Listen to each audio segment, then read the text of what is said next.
Imagine a time when survival ruled every decision. But before hunting, gathering, or even fire, early humans had a surprising ritual: sex. Not just for reproduction, but as a way to establish trust, alliances, and social hierarchy. How did these intimate acts shape strength, survival, and the very evolution of humanity? Today, we're uncovering the caveman's sex secrets they never wanted you to know, and the answers might shock you. The prehistoric world was unforgiving. Sharp-toothed predators roamed the forests. Harsh winters froze rivers solid, and every meal was a gamble. Yet, amidst this brutal landscape, early humans consistently engaged in an unexpected ritual: sex. Long before hunting or gathering, sexual interactions weren't just about reproduction. They were a crucial part of social survival. Imagine a small tribe waking at dawn. The men grab their spears, ready to hunt, while women prepare the camp. But before the first arrow flies, bonds are formed through intimacy. This wasn't random or purely instinctual. Sex was a tool. It signaled trust, solidified alliances, and even reduced tension after conflicts. Early humans quickly learned that cooperation wasn't guaranteed. It had to be earned, often through shared vulnerability, and sex provided that channel. Anthropologists studying tribal societies today notice similar patterns. In hunter-gatherer communities, sexual interactions often occur before risky activities like hunts or long migrations. The reason is simple: these acts create loyalty. A man or woman who shares intimacy with another strengthens the likelihood of support, protection, and collaboration. In the Stone Age, choosing a partner wasn't only about attraction, it was strategic. Sex became a language of survival, a way to say, "I trust you. I'm with you. We're stronger together." The role of sex in prehistoric society went beyond mere trust. It shaped hierarchies and status. A man who was chosen by multiple partners gained influence within the tribe, while women who formed alliances through intimacy often secured protection and access to resources. This wasn't promiscuity for pleasure alone. It was a strategic tool that affected who ate, who hunted, and who survived the harshest seasons. Picture a hunt in the dense forest. The men track a mammoth, hearts pounding as danger lurks in every shadow. Caveman sex shaped survival, trust, and society itself. Imagine what we inherit from our ancestors. Subscribe, explore more, and uncover the hidden truths behind humanity's most intimate evolution. Back at the camp, a shared intimacy between partners ensures that the gathered food will be properly divided, the children cared for, and the tribe's survival chances maximized. Sex created cohesion, a social glue holding the fragile tribe together. Anthropologists suggest that these intimate bonds reduced violence within groups and helped coordinate complex tasks. Even subtle behaviors were influenced. Eye contact, gentle touches, or playful gestures weren't just flirting. They were silent agreements, affirming alliances and creating loyalty. Every interaction sent a message: "I'm here. I'll protect you. I'll help you." In an environment where predators could strike at any moment and food was never guaranteed, these signals weren't optional. They were essential. Prehistoric humans weren't just surviving by strength or cunning. They were surviving through connection. As night falls over the prehistoric landscape, firelight flickers across the faces of the tribe. The bonds formed through intimacy now reveal their true power. Couples huddle together, not just for warmth, but for mutual protection. Those who share a sexual bond often share the responsibility of watching over children, guarding against predators, and ensuring that resources are fairly distributed. Sex, in this sense, becomes a survival tactic, an unspoken contract between two humans that strengthens the entire group. Beyond the practical benefits, sex also served as a form of communication. A caress, a gentle nudge, or a prolonged glance conveyed reassurance, loyalty, and trust. In a world where spoken language was limited, physical intimacy was a critical method of passing complex social information. Tribes that could harness this power were more cohesive, more resilient, and better equipped to face famine, predators, or rival groups. Early humans learned that emotional bonds could be as important as physical strength. By the end of this chapter, it's clear that prehistoric sex was never merely recreation. It was strategic, deeply social, and crucial for survival. Desire and instinct evolved into cooperation and loyalty, setting the foundation for the complex social structures we see in humans today. What began as a primal act became the earliest tool for community building, protection, and survival, showing that sex was not just natural, but essential in shaping the course of human history. Sex in prehistoric times wasn't just about reproduction or pleasure. It was also a subtle form of influence and power. Within the tribe, those who could attract partners often gained status, respect, and leverage over others. A skilled hunter or gatherer might use intimacy as a reward or a bond to secure loyalty. In this way, sexual relationships were intertwined with the social hierarchy long before formal rules or written laws existed. Imagine a tribe gathering around the evening fire. Eyes flick from one person to another, noticing strength, skill, or confidence. A couple engaging in intimacy sends ripples through the group. Alliances shift, rivalries simmer, and social structures subtly reorganize. Early humans may have unconsciously recognized that forming sexual bonds could prevent conflict, promote cooperation, and even protect weaker members. In this sense, desire became a tool for managing human behavior. Sex also carried an element of secrecy and tension. Forbidden pairings, jealousy, or unspoken attractions could ignite disputes, test loyalties, and challenge leadership. These dynamics forced tribes to develop unwritten rules about consent, sharing, and alliances, rules born from desire and necessity rather than tradition. Over time, the political power of sex became evident. Those who understood it could secure influence, protect their kin, and ensure their survival, while those who ignored it risked isolation or vulnerability.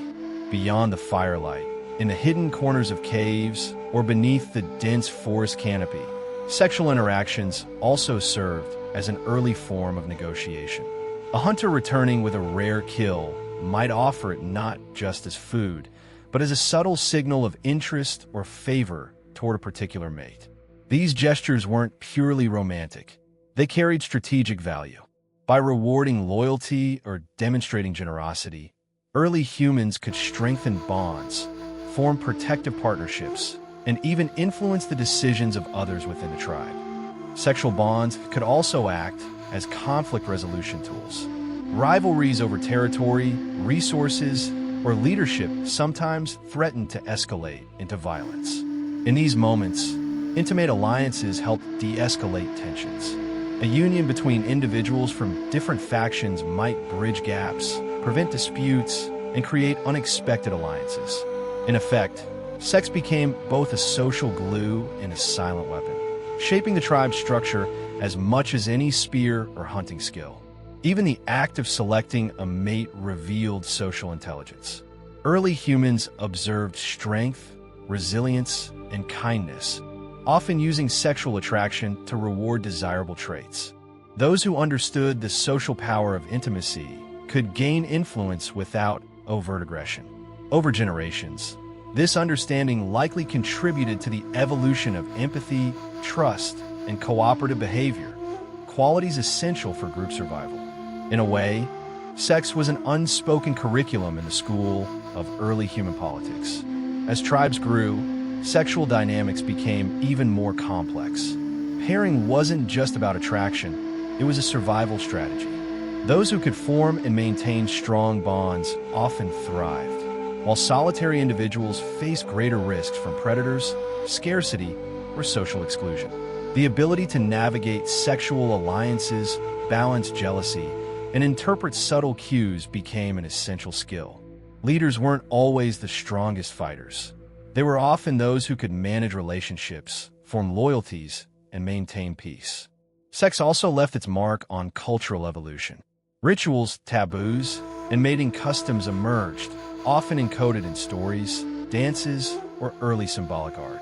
These practices weren't merely about morality, they reinforced group cohesion. By defining acceptable and unacceptable behavior, tribes could reduce internal conflict and promote stability. Individuals learned to respect boundaries, negotiate desires, and understand consequences. The sexual landscape of a tribe shaped the very rules that allowed it to survive and prosper. Finally, the echoes of these early strategies are visible in modern human behavior. Competition for mates, strategic alliances, and social signaling are not new. They're ancient instincts honed in the Stone Age. Every choice, from who we trust to whom we commit, carries traces of those first unions by the firelight. Understanding this gives us a glimpse into how deeply sex has influenced not just survival, but the foundation of human society itself. It wasn't just desire, it was the bedrock of civilization. The impact of sex in the Stone Age didn't end at the individual or tribe level. It shaped the very trajectory of humanity. Early humans who understood the power of bonding through sexual relationships created stronger family units and social networks. These units allowed knowledge, skills, and culture to be passed down more effectively. A hunter who paired with a reliable partner didn't just share genes. He shared resources, protection, and survival strategies.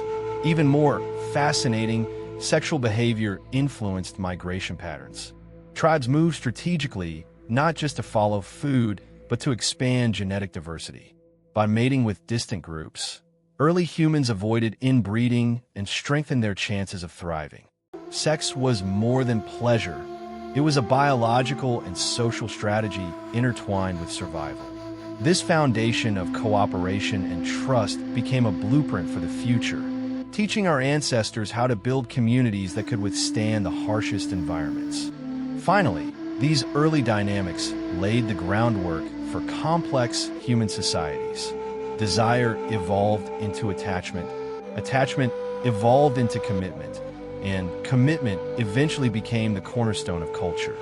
From cave fire encounters to structured villages, the subtle interplay of sex, attraction, and partnership guided the creation of rituals, norms, and social hierarchies.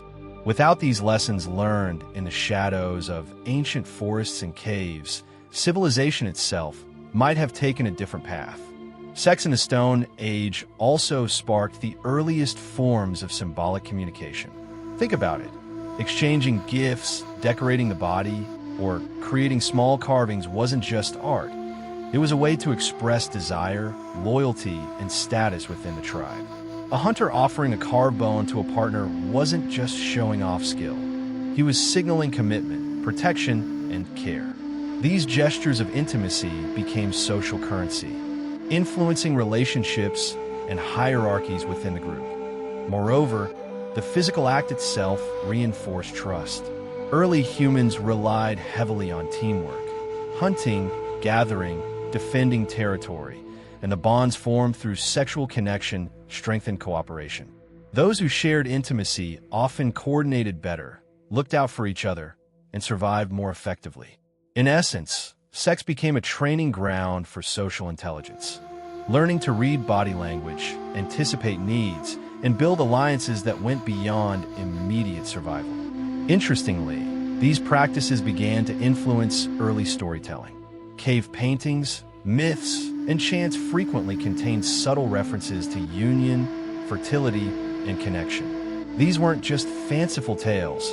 They encoded lessons on partnership, reproduction, and social cohesion. In this way, sexual behavior didn't just shape the biological future. It became the foundation of culture itself, preparing humans to build societies that valued loyalty, empathy, and collaboration.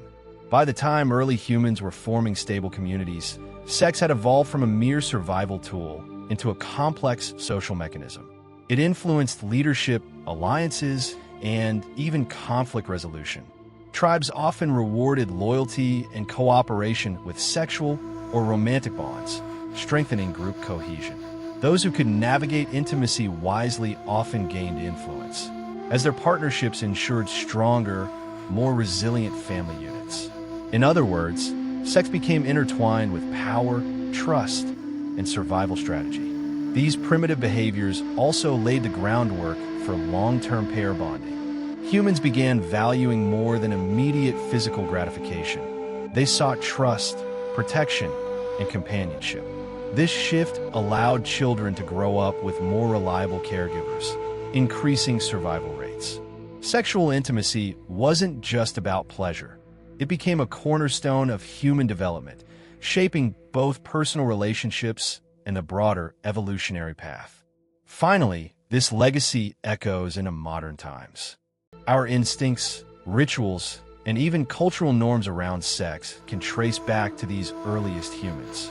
The desire for connection, commitment, and partnership is deeply embedded, reminding us that what we often consider modern notions of love and intimacy are, in fact, echoes of our caveman ancestors' survival strategies.